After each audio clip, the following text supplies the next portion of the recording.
આંતરરાષ્ટ્રીય મહિલા દિવસની ઉજવણી નિમિત્તે ઉદ્ગમ ચેરિટેબલ ટ્રસ્ટે વિવિધ ક્ષેત્રોમાં નોંધપાત્ર સિદ્ધિ પ્રાપ્ત કરનાર 30થી વધુ મહિલાઓને સન્માનિત કરી. 17મા ઉદ્ગમ મહિલા સિદ્ધિ એવોર્ડ સમારોહ સાથે આઈહબ ગુજરાતના સહયોગથી પ્રથમ મહિલા સ્ટાર્ટઅપ મહોત્સવનું પણ આયોજન કરવામાં આવ્યું. આ કાર્યક્રમમાં 250થી વધુ ઉદ્યોગ સાહસિકો, રોકાણકારો, નીતિ નિર્માતાઓ અને માનનીય મહેમાનો ઉપસ્થિત રહ્યા. તેમણે 16 કેટેગરીમાં નવીનતા, સ્ટાર્ટઅપ અને સામાજિક ક્ષેત્રે પ્રભાવ સર્જનાર પ્રતિભાશાળી મહિલાઓને સન્માનિત કરી. મારું નામ ડૉક્ટર મયુર જોશી છે. હું ઉદ્ગમ ટ્રસ્ટનો સંસ્થાપક છું. ઉદ્ગમ ચેરિટેબલ ટ્રસ્ટ દ્વારા આ સાતત્યનું 17મું વર્ષ છે કે જેમાં ઉષા પર્વ અંતર્ગત 31 બહેનોનું સન્માન કરવામાં આવી રહ્યું છે.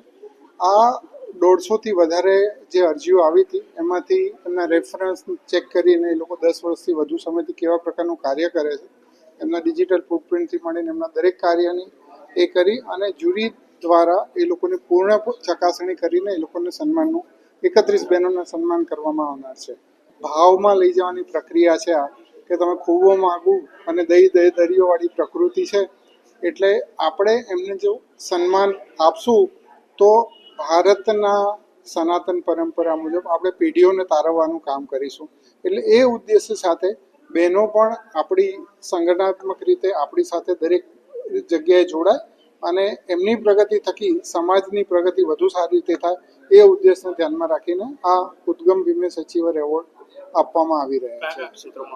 આ સમાજ સેવાના ક્ષેત્રે, આરોગ્યના ક્ષેત્રે, મીડિયા છે, ડિઝાઇન છે, એન્ટરપ્રેન્યોરશિપ છે, ઉદ્યોગ જગતમાંથી કોર્પોરેટ છે, દિવ્યાંગ છે, રમતગમત છે, એવી 16 કેટેગરીમાં સન્માન આપવામાં આવે છે. Good evening.